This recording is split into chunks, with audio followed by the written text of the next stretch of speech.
The moment an Iranian drone tried to lock on to the USS Abraham Lincoln, it made a fatal mistake. To the radar, it was a minor contact.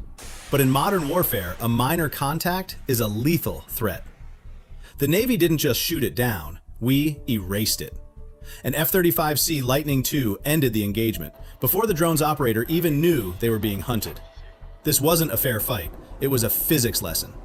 But this level of dominance, the ability to kill without being seen, wasn't invented for the drone wars of 2026. It was conceived right here in the Persian Gulf 35 years ago. And it all began with a question that sounded impossible at the time. How do you destroy the fourth largest army in the world without a single American pilot seeing the enemy with their own eyes? Why did the United States Navy take the legendary F-14 Tomcat, the deadliest fighter ever built, and force it to sit on the bench during the biggest air battle of the century? And how did a blind, map-reading robot from 1991 pave the way for the autonomous AI swarms of 2026?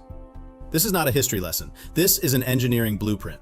Today on Navy Decoded, we are stripping down the machinery of the long reach and the shield. We are going to analyze the moment the United States stopped fighting with muscle and started fighting with geometry. January 17th, 1991, the Persian Gulf. The experts looked at Baghdad's Qahri air defense network and predicted a Vietnam in the sand. To break this wall, the United States assembled a symphony of violence. The Army brought the Apache to kick down the door. The Air Force brought the F-117 Ghost to slip through the cracks. But the Navy? We had a physics problem. We didn't have stealth. We were massive, floating targets sitting hundreds of miles away. The math said, if you send a human into that airspace at 200 feet, he dies. So, we changed the equation. At 0200 hours, amidst the absolute silence of the deep, the USS Pittsburgh broke the code of the silent service. A 3,000-pound missile tore through the surface, violently transitioning from hydrodynamics to aerodynamics in mere seconds. This was not just a shot, it was a declaration. From this moment on, nowhere on land is safe from a submerged vessel. Why trust a circuit board with such a pioneering mission?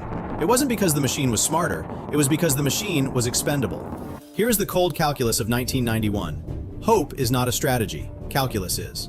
A pilot is a priceless asset, built over 20 years. A missile is just a receipt from a defense contractor. We realized that to save the human, we had to send the robot.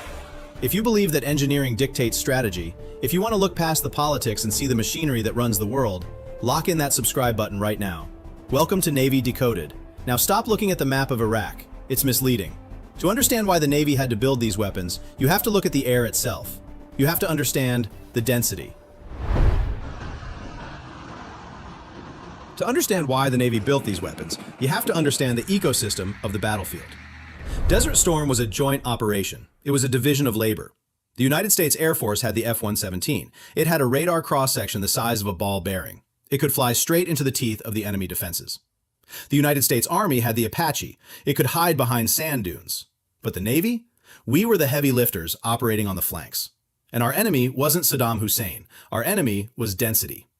Imagine a football field. Now, pack 3,000 armed guards onto that field, all looking at the sky. That was Baghdad in 1991. The Iraqi doctrine was simple: volume. Let's run the numbers on that volume. The backbone of their defense was the ZSU-23-4, Shilka. This isn't just a gun, it's a meat grinder. It has 4 liquid-cooled barrels pumping out 4,000 rounds per minute. That is 66 rounds of high-explosive steel per second. Now, multiply that by hundreds of units surrounding downtown Baghdad. It wasn't just suppressing fire, it was a probability field, where the mathematical chance of an aircraft traversing that airspace without taking a hit approached 0. If you flew low, you hit a wall of bullets. If you flew high, you were eaten by a SAM. It was a kill box.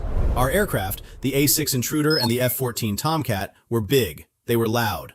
On radar, they looked like flying school buses. We could not enter the box until the defenses were suppressed. So, while the Air Force played the stealth game, the Navy had to play the standoff game. Standoff is an engineering term. It means the ability to kill the target from a sanctuary where the target cannot touch you. In 1991, the safety line was 50 miles. If you could fire from 50 miles away, you were safe from the SA-2 and SA-3 missiles. In 2026, against a peer adversary like China, the safety line is 500 miles, maybe 1,000 miles. The engineering challenge remains the same, but the scale has exploded. The mission is simple: deliver 1,000 pounds of high explosive to a specific window without risking a $100 million aircraft or a priceless human life. In 1991, we solved this with a map-reading robot called the Tomahawk. But that robot had a flaw so dangerous that we had to reinvent the entire concept of guidance. Let's open the panel and look at the wiring. This is where the rubber meets the road. We are going to break down the inventory of violence phase by phase. The opening, the suppression, and the strike. The Tomahawk land attack missile that launched from the USS Pittsburgh was a marvel of 1970s engineering. But by modern standards, it was shockingly primitive.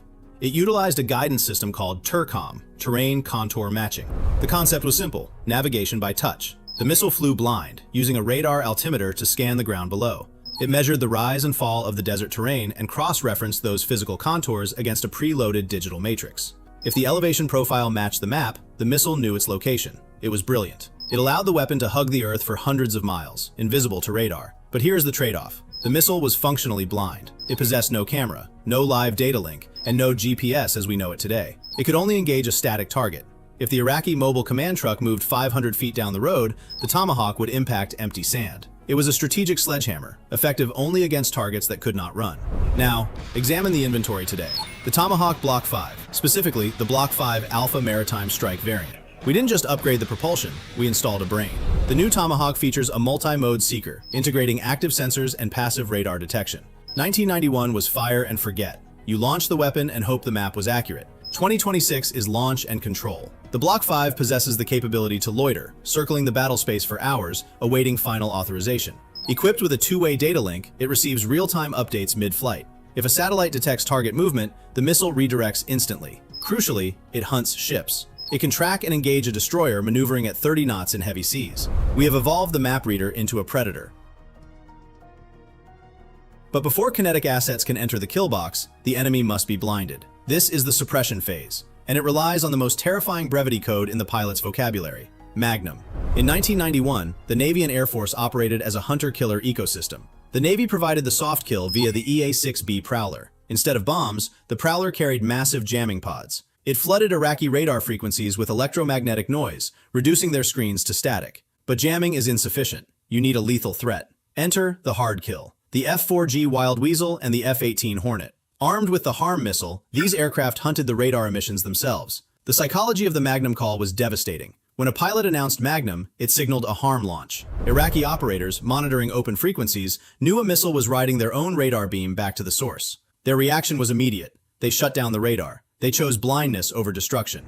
The Prowler and the HARM didn't just physically destroy the air defense system, they psychologically dismantled it. Now the door is open. The radar is blind, but the mission requires surgical precision. In 1991, the Navy faced a critical problem at the Qadisiyah hydroelectric plant. The objective: cut power to Baghdad without destroying the dam and flooding the city. The requirement: thread a bomb through a specific ventilation window from 50 miles away. Lacking a dedicated weapon, engineers raided the parts bin and constructed a Frankenstein. They took the airframe of a Harpoon anti-ship missile for range. They bolted on the nose cone of a Maverick missile for infrared imaging. They integrated the data link from a Walleye glide bomb for control. Result: the AGM-84E SLAM. The mechanism was man-in-the-loop. An A6 intruder pilot launched the weapon, then monitored a grainy, monochrome video feed in the cockpit. Using a joystick, he manually flew the missile to the impact point. At Qadisiyah, this improvised weapon achieved legendary status. 2 A6s attacked. The first missile impacted the generator hall, punching a hole through the reinforced concrete.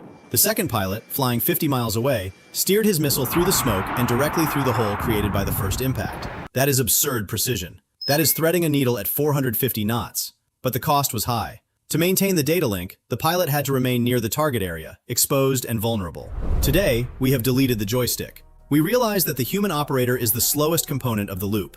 Meet the LRASM, Long-Range Anti-Ship Missile. The LRASM is autonomous. It requires no GPS and no pilot guidance. It utilizes passive sensors to track the electromagnetic signature of the enemy fleet.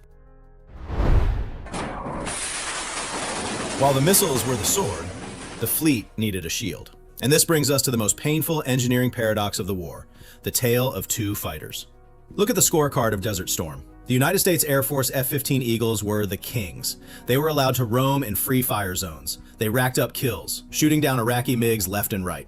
Why did the Navy take the deadliest air superiority fighter ever built and effectively disarm it? The F-14 Tomcat wasn't riding the bench. It was retasked. While the Air Force F-15s were cleared to hunt, the Tomcat was burdened with the TARPS pod, Tactical Airborne Reconnaissance Pod System. It became the only high-speed set of eyes capable of penetrating the enemy IADs to retrieve critical BDA, battle damage assessment, when satellites were blind. But why the leash? Why force a sniper to hold his fire? You have to understand the nightmare of 1991. Blue on blue. The airspace was crowded. The IFF technology was imperfect. The F-14's Phoenix missile was a long-range killer designed for World War III in the open ocean. In the chaotic skies over Iraq, firing a radar-guided missile from 115 miles away carried a terrifying risk. Locking onto a wingman instead of a MiG. So, the rules of engagement demanded visual identification. The Tomcat pilots were forced to fly into the phone booth to see the paint on the enemy fuselage. This wasn't a lazy king. It was a warrior leashed by technology and politics, forced to fly the most dangerous reconnaissance profiles in the theater without ever pulling the trigger. The F-14 was a king in a war that didn't need a king. It needed a manager. For 30 years after the F-14 retired, the Navy had a gap. The F-A-18 Hornet was great, but it had short legs. It couldn't reach out and touch someone at 100 miles. But in 2026, the long arm is back, and it is on steroids. Meet the AIM-174B. The Navy took the massive SM-6 missile, usually fired from ships, and strapped it to the wing of a Super Hornet. Comparison: 1991 Phoenix, range 100 miles. 2026 AIM-174B, range 250 miles.